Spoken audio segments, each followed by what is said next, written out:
इतिहास में पहली बार इंसान एक ऐसे अस्तित्वगत संकट का सामना कर रहा है जो पूरी तरह से उसके अपने ही कृत्यों का परिणाम है। छठा महाविलुप्तीकरण, सिक्स्थ मास एक्सटिंक्शन। पहले के महाविनाश प्राकृतिक घटनाओं से होते थे, लेकिन यह संकट पूरी तरह मानव गतिविधियों से उत्पन्न हुआ है। अब हमें तत्काल उस मानसिकता की गहराई से जांच करने की आवश्यकता है जिसने हमें इस मोड़ तक पहुंचाया। चारों ओर संकेत स्पष्ट हैं, बढ़ते तापमान, ढहते पारिस्थितिक तंत्र, गायब होती प्रजातियां, लेकिन इन दिखाई देने वाले लक्षणों से भी ज़्यादा खतरनाक हमारा व्यापक अज्ञान और तेज़ी से बढ़ते संकट के सामने हमारी निष्क्रियता। हम यहाँ तक कैसे पहुँचे और क्या अब भी वापसी संभव है? आज हम इस पर इस वीडियो में चर्चा करने वाले हैं। ये सवाल केवल वैज्ञानिक नहीं हैं, ये हर उस व्यक्ति के लिए मानवीय प्रश्न है जो सांस लेता है, जीवन जीता है और एक रहने योग्य दुनिया आने वाली पीढ़ियों के लिए छोड़ना चाहता है। इसी संदर्भ में मैंने खुद को हाल ही में प्रशांत अद्वैत फाउंडेशन द्वारा आरंभ किए गए ऑपरेशन 2030 को समर्पित किया है। ये संकट केवल बाहर का नहीं है, ये हमारी भीतर का संकट है।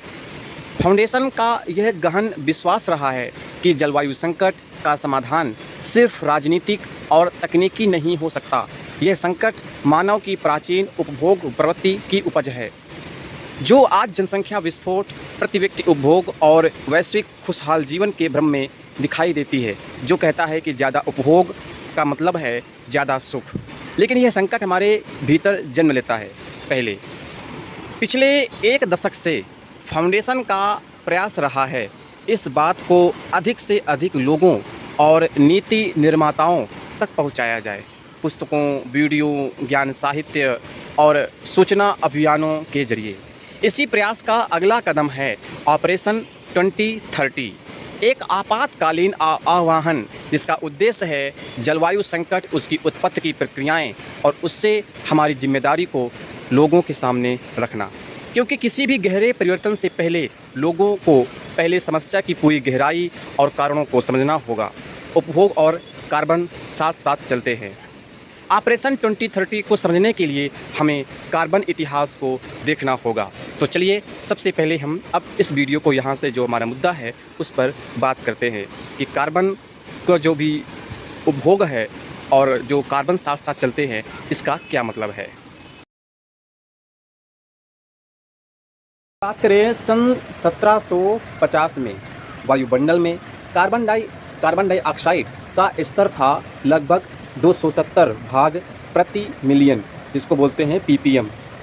ये स्थिर और टिकाऊ था। सन 1900 तक ये बढ़कर 300 ppm हुआ, मतलब वृद्धि धीमी थी। लेकिन 20वीं सदी ने सब बदल दिया। औद्योगिकरण, 2 विश्व युद्ध और उसके बाद पुनर्निर्माण ने उत्सर्जन को तेज़ी से बढ़ाया और फिर 1950 के बाद समृद्धि के बढ़ने के साथ ये ग्राफ प्रगामी हो गया और प्रति दशक 10 ppm की दर से, और 21वीं सदी में तो यह और भी तेज़ी से हो गया। वैज्ञानिक आंकड़ों ने स्पष्ट रूप से ये संबंध दिखाया है। जैसे जैसे उत्सर्जन बढ़ा वैसे वैसे वैश्विक तापमान भी बढ़ा। धीमी गति से चलने वाला यह खतरा अब तेज़ी से फैलता आपातकाल बन गया है। सन 2000 के दशक की शुरुआत तक ये संकट एक वैश्विक सहमति बन चुका था। इसका प्रमुख परिणाम था 2015 का पेरिस समझौता COP21, जिसमें एक स्पष्ट चेतावनी दी गई। यह वैश्विक तापमान सामान्य से 1.5 डिग्री सेल्सियस अधिक हो गया तो कई ऐसे प्राकृतिक प्रतिक्रिया चक्र शुरू हो जाएंगे जो तापमान को खुद ही बढ़ाते रहेंगे, भले ही हम आगे उत्सर्जन बंद कर दें। और इन प्रक्रियाओं को, इन जो प्रतिक्रियात्मक जो चक्रों में शामिल हैं, ध्रुवीय बर्फ़ों का पिघलना, जो हमारा परमाफ्रॉस्ट से मीथेन जो उत्सर्जन होता है वो, और समुद्री धाराओं में जो बदलाव आएगा वो, इनके एक बार शुरू हो जाने के बाद मानव हस्तक्षेप लगभग निष्प्रभावी हो जाता है। इसलिए सभी देशों ने यह संकल्प लिया कि 2019 को आधार वर्ष मानकर 2030 तक वैश्विक कार्बन उत्सर्जन में 43% की कटौती की जाएगी। और यही वजह है कि इस अभियान का उद्देश्य ऑपरेशन 2030 रखा गया है। 2025 में ही चेतावनी पार हो चुकी है। 2025 में हम उस 1.5 डिग्री सेल्सियस सीमा को पहले ही पार कर चुके हैं, जो एक थ्रेशोल्ड सीमा थी जिसे हम 2030 तक टालने की कोशिश कर रहे थे। घंटी बज चुकी है, लेकिन हम इतने विचलित हैं कि हमने सुना ही नहीं। अब ये अभियान पहले से भी ज़्यादा आवश्यक और आपातकालीन हो गया है, क्योंकि अब हमें उस संकट का सामना करना है जो आ चुका है, ना कि केवल आने वाला है। अक्सर हम सोचते हैं कि महामारी, बाढ़, सूखा या युद्ध सबसे अधिक बड़े संकट हैं, लेकिन जो खतरा अब सामने है वह बिल्कुल अभूतपूर्व है, न केवल हमारे लिए बल्कि पूरे ग्रह के लिए। 1.5 डिग्री सेल्सियस की सीमा का टूटना केवल एक प्रतीकात्मक बात नहीं है, ये संकेत है कि वे प्रतिक्रियात्मक चक्र अब शुरू हो चुके हैं। ये प्रक्रियाएं ना तो धीरे धीरे चलती हैं, ना ही पूर्वानुमानित होती हैं, और ये स्वयं तेज करती जाती हैं। और इससे भी बुरा है, हमारे संकल्पों के बावजूद 2019 के बाद से वैश्विक उत्सर्जन में कोई गिरावट नहीं आई है, और हम आज भी लगभग 58 गीगाटन कार्बन डाइऑक्साइड प्रति वर्ष उत्सर्जित कर रहे हैं। पेरिस समझौते के 3 रास्ते और हम किस पर हैं, आइए बात करते हैं। पेरिस समझौते ने 3 संभावित रास्ते प्रस्तावित किए।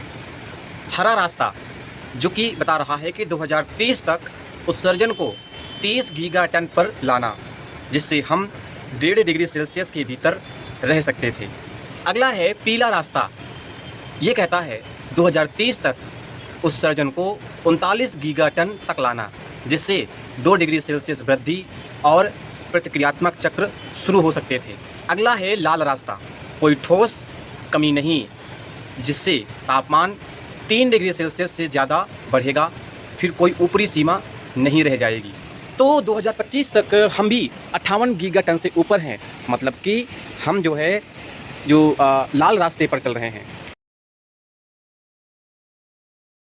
हकीकत पर आज चर्चा बहुत कम होती है।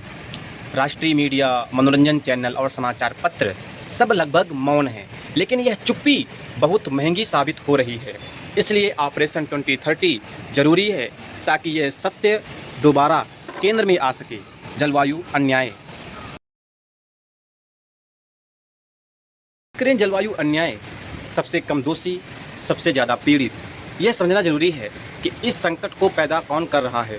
2030 के सतत विकास लक्ष्यों को पूरा करने के लिए प्रत्येक व्यक्ति को सालाना अधिकतम 2.1 टन कार्बन डाइऑक्साइड उत्सर्जन करना चाहिए, और 2050 तक यह सीमा 0.7 टन प्रति व्यक्ति होनी चाहिए, ताकि नेट जीरो लक्ष्य हासिल किया जा सके। नेट जीरो का मतलब है बिना उत्सर्जन हो, जितना उत्सर्जन हो उतना ही पृथ्वी और तकनीक द्वारा सोख लिया जाए, यानी शुद्ध उत्सर्जन शून्य हो। कहने का मतलब यह है कि जितना हम कार्बन डाइऑक्साइड को इमिट करें प्रकृति द्वारा, उतना उसको एब्जॉर्ब कर लिया जाए। बात करें वर्तमान में प्रति व्यक्ति वार्षिक जो उत्सर्जन है, तो भारत करता है 1.9 टन, यूरोपीय संघ करता है 7 टन, अमेरिका करता है 16 टन, और सऊदी अरब या यूएई करता है 20 से 25 टन। ये आंकड़े केवल संख्या नहीं हैं, ये नैतिक विभाजन रेखाएं हैं। और विडंबना ये है कि जो ज़्यादा उत्सर्जन कर रहे हैं वही इसके बचाव में सबसे कम प्रयास कर रहे हैं, और जबकि उनके पास संसाधन हैं, साधन है, ज्ञान है, दोनों हैं। पिछले दशक में शीर्ष 1% उत्सर्जकों ने अपनी आवश्यकता से 20 गुना ज़्यादा उत्सर्जन करके 13 लाख समय पूर्व मौतों का कारण बना, और ये मौतें ज़्यादातर वैश्विक दक्षिण यानी भारत जैसे देशों में हुई। वही दुनिया के सबसे गरीब 50% लोग केवल 5% उत्सर्जन करते हैं, लेकिन सबसे बड़ी मार उन्हें पड़ती है उन्हीं पर पड़ती है, बाढ़ हो, सूखा हो, भूख हो या फिर विस्थापन हो। तो यह केवल एक जलवायु आपातकाल नहीं है, यह एक जलवायु अन्याय भी है। कुछ लोग विलास में जी रहे हैं और वो लोग उसकी कीमत चुका रहे हैं, और इस असंतुलन के पीछे एक गहरी सांस्कृतिक कथा छिपी है कि सफलता की वह परिभाषा जिसे अब हमें गंभीरता से फिर से परिभाषित करना हो। सफलता की परिभाषा बदलिए, आत्मा को पुनः जागृत कीजिए। जलवायु संकट केवल एक पर्यावरणीय संकट नहीं है, ये हमारे भीतर की खालीपन का आईना है। हम उपभोग करते हैं ज़रूरत से नहीं, बल्कि भीतर की अधूरापन और असुरक्षा से। ऑपरेशन 2030 हमें सफलता की परिभाषा बदलने के लिए बुलाता है, संचय से जागरूकता की ओर, वर्चस्व से समरसता की ओर। सच्चा परिवर्तन तब शुरू होता है जब हम बाहरी भोगों की जगह भीतर की बुद्धि और विवेक को अपनाते हैं, और इस दिशा में फाउंडेशन वेदांत, स्टोइक दर्शन, बौद्ध विज्ञान, अस्तित्ववाद जिसमें आता है एक्सटेंशनिज्म, और गहन पारिस्थितिकी जिसमें आता है डीप इकोलॉजी जैसे शाश्वत ज्ञान मार्गों को लोकप्रिय बनाने का प्रयास कर रहा है। यह मार्ग कुछ को अव्यवहारिक लग सकता है, लेकिन फाउंडेशन के पास लाखों ऐसे उदाहरण हैं जिन्होंने इस मार्ग पर चलकर अपनी जीवन शैली को पारिस्थितिक रूप से टिकाऊ बनाया है। उन मनोवैज्ञानिक, आर्थिक और राजनीतिक प्रक्रियाओं को गहराई से समीक्षा करना होगा जो हमारे आदर्शों और जो आइकनों का निर्माण करते हैं। हम उन लोगों की पूजा नहीं कर सकते जो दिखाने में सफल हैं, लेकिन जलवायु संकट के असली अपराधी हैं। करें कि ऑपरेशन 2030 का प्रमुख उद्देश्य क्या होगा, तो इसका जो उद्देश्य इस प्रकार है। प्रसिद्ध व्यक्तियों और कॉरपोरेट संस्थाओं की सार्वजनिक कार्बन फुटप्रिंट है उसकी घोषणा। तो कठोर प्रश्न, पारदर्शिता और जवाबदेही की मांग। हम ऐसे संस्थानों के पास साझेदारी करेंगे जो डेटा केंद्रित विश्लेषण द्वारा यह कार्य कर सकते हैं। कार्बन की सही कीमत तय कीजिए और मांग को बदलिए। बीफ, लग्जरी ट्रैवल, प्रीमियम उत्पाद, इनकी वास्तविक लागत उनके कार्बन प्रभाव को ध्यान में रखकर तय होनी चाहिए। हमें हर उत्पाद और सेवा में उसका कार्बन मूल्य टैग जोड़ना होगा। मिशन 2030 का उद्देश्य है कार्बन टैक्स और पारदर्शी उत्पाद के लेबलिंग का समर्थन। जागरूकता अभियानों के माध्यम से जनता को कम कार्बन विकल्पों की ओर मोड़ना। दुनिया भर में यह प्रक्रिया यूरोप, कनाडा जैसे देशों में शुरू हो चुकी है, लेकिन अब भी यह बहुत कम उपयोग हो रही है। जलवायु को राजनीति से जोड़िए। ज़मीनी स्तर से लोकतंत्र में जब तक जनता नहीं दबाव डालेगी, नेता नहीं बदलेंगे। इसलिए ऑपरेशन 2030 एक नागरिक प्रथम आंदोलन है। हर वोट, हर खरीद, हर क्लिक एक जलवायु निर्णय है। युवाओं को विशेष रूप से आगे आना होगा। केवल भविष्य के पीड़ित नहीं हैं, बल्कि वर्तमान के परिवर्तन करता हैं। और अंत में ऑपरेशन 2030 एक नारा नहीं है, यह एक मानव चेतना के बदलाव का अवसर है। यह बाहरी संकट शायद हमें मिलने वाला आखिरी और सबसे तीव्र आह्वान है भीतर की नींद से जागने के लिए।